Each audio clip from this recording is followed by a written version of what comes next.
வனத்துல சீதையை தேடின்னு போறச்சே ஒரு மரத்துலதான் இலைக்கு மரவல உட்கார்ந்தார். ராவணனே வந்துட்டான். பார்த்து தன்னை மறைச்சிக்கிறதுக்கு அவர் கட்டமே படுத்தல. இலை பச்சையும் அவர் பச்சையும் ஒன்னாருதுதான். அதனால அந்த பச்சையோட பச்சை உள்ள மறைந்தே அமர்ந்து விட்டார். இப்ப சஞ்சீவி ஆஞ்சநேயர் மலையை பெயர்த்தெடுத்து கொண்டு வந்தார். சந்தானகரணி, விஷல்யகரணி, அமிர்தகரணி முதலான மூலிகைகள் இதெல்லாம் இருந்தா தான் ராமனைய லக்ஷ்மணனையும் ரட்சிக்க முடியும். இல்லைன்னா உயிர் பிரிஞ்சுடுங்கிற அளவுக்கு சொல்லிட்டான். அந்த நாள்லயே பெரிய பெரிய வைத்தியர்கள்லாம் அவளுக்காக இருந்துட்டா. அவர்கள் பார்த்து சொல்ல சரின்னு உடனே ஆஞ்சநேயர் புறப்படுறார். எங்க கிடைக்கிறதோ அதை எடுக்கணும். தேடினா மூலிகை கிடைக்கல, அது மறைஞ்சு கொடுத்து. ஏன்னா யார் வராளோ நம்ம கிட்ட இருக்கிற மூலிகை எடுத்துன்னு போட போறாளேன்னு மலைக்கு பயம். அதனால தன்னை மறைத்து கொண்டது. பார்த்து ஹனுமார் கோபம். நான் ராம கைங்கிறதுக்காக வந்தா ஆந்தனி எல்லாரும் உதவுறதை விட்டுட்டு என்னை போய் இப்படி நேரம் கடத்துறீங்களேன்னு கோச்சுட்டான். அதனால முடிவெடுத்து மூலிகை கிடைக்காட்டா பரவாயில்ல, இந்த மலை கூட தான் இருக்கணும், மலையோட பெயர்த்தின்னு போவோம். பெயர்த்தார். அதி வேகமா ஆகாசத்தில் பறந்து வந்தார். மலை கிட்டக்க வரச்சேவே எல்லாரும் எழுந்துட்டான். வந்து பெரிய வைத்தியம் பண்ண வேண்டிய தேவையே இருக்கல. அந்த மூலிகையினுடைய வாசனை இருக்கும் இல்லையோ, அந்த வாசனை பட்டே அனைவரும் எழுந்தார்கள்னால் அந்த ஆஞ்சநேயர் தான் சஞ்சீவி ஆஞ்சநேயர். இதுல இருந்து நாம தெரிஞ்சுக்க வேண்டியது, ஒரு பக்தன் பெருமானை ரட்சிக்கிறான். நேற்றே கூட சொன்னேன், ஒரு தந்தை எப்படி குழந்தையை ரட்சிப்போரோ பக்தன் பெருமானை தான் காப்பாற்றணும்னு நினைக்கிறான்னு பார்த்தோமோ இல்லையோ, இதோ காப்பாற்றிருக்காரு. அப்ப பக்தன் பெருமானை ரட்சிக்கிறது இல்லையா சாமி, அவரு தானே எனக்கு ரட்சகம், அநாத ரட்சகா, ஆபத் பாந்தவா, நீ காப்பாற்றணும்னு சொல்லணும்னால் அது ஒரு நிலை. பக்தி முத்த நான் தான் அவரை காப்பாற்றணும்னு நினைச்சு விடுவோம். சின்ன நிலையில பக்தியில இருந்தா அவர் நம்மளை ரட்சிக்கணும்னு நினைக்கிறோம். பக்தி வளர வளர நாம் அவரை காப்பாற்றணும்னு நினைக்கிறோம். இப்ப நம்ம திடீர்னு மழை பெஞ்சதோ இல்லையோ, மத்தியானம் மழை, நம்ம வீட்டுல பெருமாள் உள்ள ஒண்ணு இருக்கு, புஸ்தகங்கள்லாம் வச்சிருக்கோம், சாரல் அடிச்சிருக்கலாமே.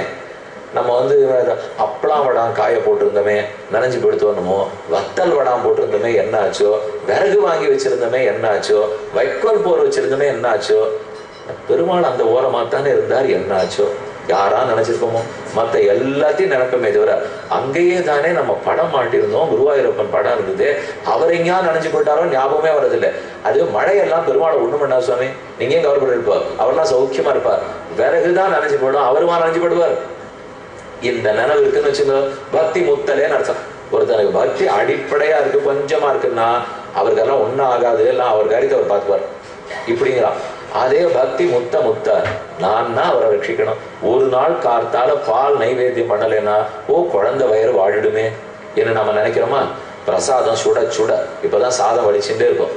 ஏதோ ஒரு நல்ல பழக்கம் பெருமாளுக்கு காட்டிவிட்டு தான் சாப்பிட்றதுன்னு வச்சுட்டான். அந்த சுடுற பானையோட கொண்டு பெருமாள் முன்னாடி வச்சான். அதுல இன்னும் அது நெருப்பு கூட மாறல, இன்னும் அப்படியே அடி கொதிச்சுட்டு இருக்கு. அத்தோட கொண்டு வைக்கக்கூடாது, கொஞ்சமான 10 நிமிஷம் ஆற வச்சுட்டு தான் கொண்டு வைக்கணும். மற்றொன்று கிழியே சொன்னேன் ஒரு நாள், அது உப்பு போடாத பண்ணியிருந்தா நம்மளும் உப்பு போடாதான் சாப்பிடணும். அதுல சக்கரை குறைச்சலா இருந்தா நம்மளும் குறைச்சலா தான் சாப்பிடணும். ஒரு 10 நாள் நான் வெளியூர் போனோம்னு வச்சுக்கோ, இங்க இருக்கிற யாரும் தப்பா நினைச்ச கூடாது. ஒரு 10 நாள் நம்ம வெளியூர் போறோம்னால் நம்ம இல்லத்தில் இருக்கும் சுவாமிக்கு என்ன ஆகாரம் ஏற்பாடு பண்ணிட்டு போறோம் பண்ணணுமே. ஏன்னா அவருக்கு தினமே நைவேத்தியம் பண்ணிட்டு மிச்சத்தை தான் நான் சாப்பிடணும். ஒரு நாள் பூஜை தடப்படக்கூடாது, ஒரு நாள் கூட அவருக்கு புஷ்பம் சந்தனம் ஆகாரம் குறையவே கூடாது. அதுக்கு நாங்க ஒண்ணு வச்சிருக்கோம் சாமி, அரிசி பானைக்குள்ள அவரை வச்சுட்டு போடுவோம். வச்சுட்டா என்ன பண்ணுவாருன்னா அவரே பண்ணி சாப்பிட வேண்டியதான். அரிசி பானை அதுக்கு இன்னும் நல்லவா இருக்கா. கூட நான் அரைப்படி பருப்பும் வெல்லமும் வச்சுட்டு வந்தேன். வெறும் அரிசியோட மட்டும் இல்லை, இப்போ அதுக்கு வேண்டிய பருப்பு வச்சேன் வெல்லம் வச்சேன்னு இப்படி கேட்டு பாருங்க. நம்ம குழந்தைய ஒருத்தர் இடத்துல ஒப்படைச்சிட்டு ஊருக்கு போகணும், அவசர வேலை, ஆரோ நமக்கு வேண்டியவா போயிட்டான்னு வச்சுக்கோங்க, குழந்தைய தூக்கி போக மாட்டோம், யார்கிட்டயானு விட்டுட்டு போனோமோ இல்லையோ. அந்த குழந்தைக்கு முன்னாடி 4 நாளைக்கு வேண்டிய ஒரு 4 படி பால், அதற்கு வேண்டிய சக்கரை தனியா ஒரு பாத்திரத்துல, அது சாப்பிட வேண்டிய பருப்பு தனியா ஒரு பாத்திரத்துல வச்சுட்டு கிளம்பிடலாமா? போக மாட்டோமோ இல்லையோ. பார்த்து பார்த்து வேளைக்கு கரைச்சி கொடுக்கறதுக்கு ஏற்பாடு மட்டும் தான் போவோம். அப்ப குழந்தைக்கு மட்டும் அரிசி பானையில் வைக்கக்கூடாது, ஆனா பெருமாளை மட்டும் அரிசி பானை கூட வச்சுட்டு போடணுமா? அப்ப பரிவு குறைவுன்னு அர்த்தம். அந்த ஆராதனத்தை விட்டுடக்கூடாது. பரிவை விடாமல் ஒரு நாள் புஷ்பம் இல்லையே ஆகாரம் இல்லையே பெருமாள் வயிறு வாழ்விடாதா? யசோதை ஆசைப்பட்டாளோ இந்த வயிறு என்ன ஆகுமோ? தயிருண்ட பொன்மையில் எவ்வளவு தயிரும் பாலும் மண்ணையும் சாப்பிட்டு வளர்ந்தது. இந்த ராமனை காண காண ஹனுமானுக்கு என்ன வருத்தம்னா, எப்பேற்பட்ட படுக்கையில படுத்தவன் 12 சமையல்காரலாம் ராமனுக்கு. அவன் அந்த புறத்துல அத்தனை பேர் சேர்ந்து அரிசுவை உணவு பண்ணா சீட்டை அதை பார்த்து நன்னா இருக்குன்னு அப்படி ராமன் கொடுக்கலாம். இப்படி வாழ்ந்தவர் அப்படி வாழ்ந்தவர் இன்னைக்கு கைய தலைக்கணையா கூட்டுட்டு கட்டாந்தரையில படுத்துட்டு இருக்காரு தான் அவருக்கு வருத்தமே. பெருமானை பார்த்த உடனே பக்தனுக்கு எவ்வளவு பொங்குகிறான், விட்டே கொடுக்க மாட்டான். அவனுக்கு என்னைக்கா இருந்தாலும் நான் காப்பாத்தணும், நான் காப்பாத்தணும். அவர் என்ன ரட்சிக்கணுங்கிறது அப்புறம் அவர் தானே ரட்சிக்க போறார். நான் அதை சொல்லவே வேண்டாம். ஏன்னா பெருமான் நம்மளை ரட்சிக்கணும்னு மறக்கவே போறதில்லை. நாம தான் அவரை காப்பாற்றணுங்கிறத மறந்து போயிட்டோம். அந்த எண்ணத்தோட ஆஞ்சநேய சுவாமி சஞ்சீவி மலையை கொண்டு வந்து ரட்சித்து விட்டாரோ இல்லையோ, அவர் சஞ்சீவி ஆஞ்சநேயர். இது பக்தன் பெருமான ரட்சிக்க வேணும் என்கிற ரசத்தை தெரிஞ்சுக்கிறோம். 7வது ஆஞ்சநேயர் விஸ்வரூப ஆஞ்சநேயர். அங்கங்க போனேன்னா விஸ்வரூப 32 அடி ஆஞ்சநேயர், 42 அடி ஆஞ்சநேயர், 18 அடி ஆஞ்சநேயர், அதை மட்டும்தான் அப்படி பண்ணுவா. இப்ப யாருக்கும் நரசிம்ம பெருமாள் 32 அடி நரசிம்மர்லாம் எங்கேயும் கட்டுறதில்லை. வராக பெருமாள் 82 அடி வராகலாம் கட்டுறதில்லை. இவர் ஒத்தரை தான் கட்டுறார். இவர் ஏன் அதை போல கட்டியிருக்காருன்னா இவர் தான் விஸ்வரூபம் எடுத்தார்.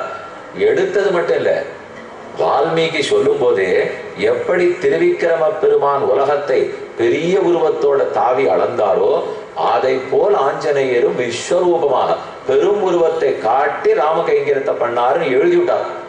ஆகவேதான் பல இடத்திலேயும் 32 அடி 64 அடின்னு ஆஞ்சநேய சுவாமிக்கு கட்டுறார். அவ்வளவு பெரிய உருவத்தை எடுத்து என்ன சாதித்தார்?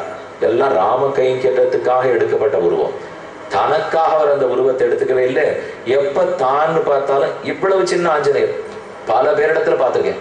தினப்படி ராமாயணம் வாசிக்கும் வழக்கம் வச்சிருப்பா. ஒரு 2 சர்க்கமான படிப்பா, ஒரு சர்க்கமான படிப்பா. வாழ்நாள் கிட்டத்தட்ட 50 வருஷம் படிச்சிருப்பா. இருக்கிறது ஒரு 535 உத்தரகாண்ட சேர்த்தினா இல்லைன்னாலும் 500லேருந்து 600 சர்க்கத்துக்குள்ளேன்னு வச்சுக்கோங்களேன். அப்போ ஒரு நாளா ஒரு சர்க்கம் படிச்சா கூட 600 நாள், ஒரு 1.5 வருஷத்துல முடிச்சுடலாம். அதை போல 50 தடவை வாசிச்சவா இருக்கா. அப்படின்னா 75 வருஷம் இதே பண்ணியிருக்காரு அர்த்தம்.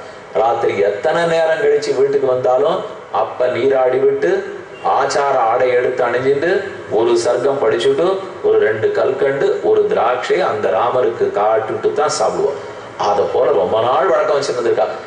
அதை போல தபசு, அதை போல ஒரு இதுதான்ங்கிற சிந்தனை எல்லாமே இந்த நாள்ல ரொம்பவே குறைஞ்சு போச்சு. எப்படியும் இருக்கலாம், சாப்பிடணும், தூங்கணும் அப்படிங்கிறது வந்துட்டே வருவார்.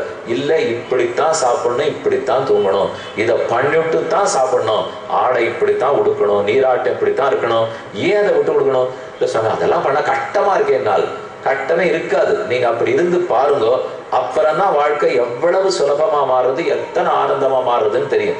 அந்த ராமாயணம் படிக்கிறச்ச பெரிய ஆச்சாரியர்கள்லாம் இருந்தா அவர்கள்லாம் என்ன தெரியுமா பண்ணுவார்? சின்ன இவ்வளவுதான் இருக்கும். நீங்க ஆஞ்சநேயருடைய சின்ன வெள்ளி விக்கிரகம் பார்த்திருக்கீங்களா? இவ்வளவு சின்னவரா இருக்கும். அதுக்குள்ள கை கூப்பிட்டு இருப்பார். அந்த வாரை எடுத்து தன் தலைக்கு மேல சுத்தி பிடிச்சிட்டு இருப்பார். இவ்வளவு வெள்ளி. அப்படி எனக்கு தெரிஞ்ச பல சுவாமிகள் இந்த இடத்துல எங்களுக்கு ஒரு பை இருக்கு, கச்சம் கட்டிட்டு இருக்கும் போது நாங்க பைக்கு எங்க போவோம்? சொக்காயம் இல்லை, பையும் இல்லை, ஒண்ணும் இல்லை. இப்போ அப்ப ஏதாவது வச்சுக்கணும்னா என்ன பண்றதுன்னா இந்த இடத்துல பை இருக்கு எங்களுக்கு, இதை எடுத்தா இங்க சொருகிக்க முடியும், எவ்வளவு கொடுத்தாலும் சொருகிக்க முடியும். நான் பணத்தை சொல்லல, எதுக்கு சொல்றேன்னா அந்த சின்ன ஆஞ்சநேயர் இங்கேயே சொல்லிவிடுவா. அவரை எடுத்து அப்படியே வெளியில வச்சுப்பா, புஸ்தகம் கையில இருக்க அப்படியே வாசிப்போம், ஒரு கல்கண்டு காட்டிட்டு திருப்பி எடுத்து சொல்லி போடுவோம். அப்ப யாரோ திருடைய இடுப்புல முடிந்தாடுகிற அளவுக்கு வினயத்தோட இருந்திருக்காரு. அவர் வளர்ந்தது எவ்வளவு பெரியவரா, அப்பேற்பட்டவரை இடுப்புல சுத்தின்னு போய் ஒருத்தர் எடுத்து இப்படி மேஜையில வச்சுன்னு படிச்சுட்டு போறாரு. என்னால் ராமாயணத்துக்கு அவ்வளவு கட்டுப்பட்டவர். ஒரு பக்கம் விஸ்வரூபத்துல அவ்வளவு பெரியவர், இன்னொரு பக்கத்துல அதை படிக்க ஆரம்பித்துட்டான்னு அத்தனை கட்டுப்பாடு. இது எதனால தெரியுமா வருது? ஒரு பரமாத்மாவிடத்துல ஜீவாத்மாவுக்கு இருக்க வேண்டிய சேஷத்துவங்கிற குணம் ரொம்ப முக்கியமான பணம். சேஷத்துவம்னா அடிமைத்தனம். அவர் ஆண்டார், நாம் அடிமை. எந்த காரியமும் பெருமானுடைய நன்மைக்குன்னே செய்ய வேண்டும். ஒரு அடிமைன்னு இருந்தா தன் நன்மையை நோக்காமல் பரனுடைய நன்மையே நோக்குகிறான். இல்லையோ பரகத அதிசய ஆதானேச்சயா உபாதேயத்துமேவ யஸ்ஸ ஸ்வரூபம் ச சேஷா பரசேஷி. ராமானுஜர் வேதார்த்த சங்கிரகம்ங்கிற புஸ்தகத்தில் சேஷம்னா யாரு அப்படின்னு ரொம்ப ஆச்சரியமா சாதிக்கிறார். சரீரம்னா என்னன்னு சொல்றார், சேஷம்னா ஆறுன்னு சொல்றார். தன்னுடைய ஆண்டானுடைய பெருமைக்காகவே எவன் ஓரொரு செயலிலும் ஈடுபடுகிறானோ அவன் சேஷம். நம்ம எல்லாரும் சேஷத்துமுடையவானா தொண்டுல ஆசை இருக்கணும். அவருக்காகத்தான் நான் ஈடுபடணுமே தவிர எனக்காக இருப்பதில்லை. ஏன் நமக்காக வாழக்கூடாதனால்?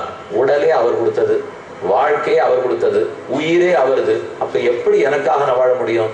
இந்த எண்ணத்தோட இருக்கவே தான் விஸ்வரூபம் எடுக்கிறார், கடலை தாண்டார், தன்னுடைய உருவத்தை சுருக்கிக்கிறார், அனைத்தும் செய்து காட்டினார். இல்லையோ அந்த ஆஞ்சநேயர் விஸ்வரூப ஆஞ்சநேயர். பாரார பார்த்திருக்கோம். பக்த ஆஞ்சநேயர் பக்தனுக்கு இருக்க வேண்டிய அன்பை வெளிப்படுத்தினார். வீர ஆஞ்சநேயர் ஒரு ஆபத்துன்னு சொன்னா கேட்கணும், அதை கேட்கறதான் பக்தனுக்கு கடமை என்று வெளிப்படுத்தினார்.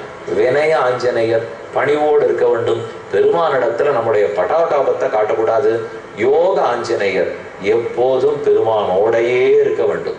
விட்டு பிரிவது பக்தனுக்கு தாங்காது. தான் காரிய சித்தி ஆஞ்சநேயர், காரியத்தையே முடிக்கிறவர்னா உயிரையே மீட்டு கொடுத்தார். ஒரு பக்தன் பெருமானுக்கு உயிராகவே இருக்க வேண்டும். பிரம்மாஸ்திரத்திலிருந்து மோசனம் விடுதலை ஏற்படுத்தினார். சஞ்சீவி ஆஞ்சநேயர் ரக்ஷகத்துவம். ஒரு பக்தன் பெருமானை காக்க வேண்டும். பெருமாள் பக்தரை எப்பவுமே காக்கிறார், இவன் அவனை காக்க வேண்டும். சஞ்சீவி ஆஞ்சநேயர். ஒரு அறிவிப்பு.